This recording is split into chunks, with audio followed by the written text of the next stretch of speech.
Hi, I would like to introduce you a practice that is amazing. It's called decision making by consent. It's one of the fundamental practices of collective intelligence when it comes to decision making.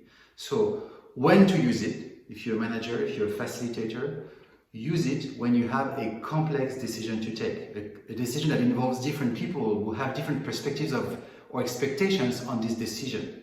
Your team member or different actors in a project, for instance. Why is it a good process? Well, it's good because it will distribute the floor fairly. It will create inclusion. People will have a chance to express and really participate in the decision-making process.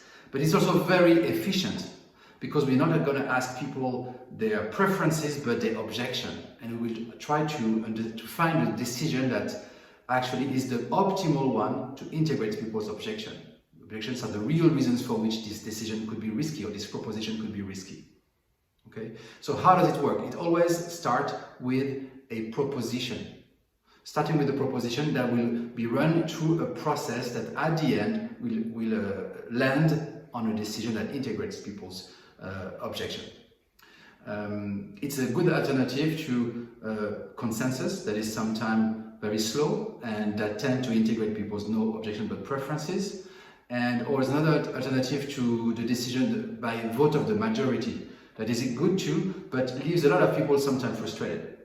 Okay, so it's an efficient process because you will have a stronger decision with a lot of buy-in from the people. It's more sustainable because it shows that once it's made, people tend to apply it.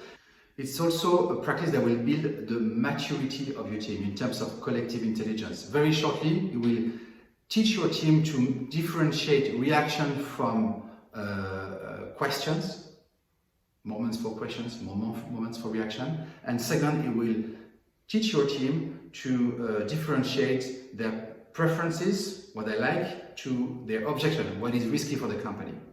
And then, therefore, the conversation in your team will have a higher impact, will be more efficient, and will create more value. So, try it, test it, and tell us if it makes you feel more empowered.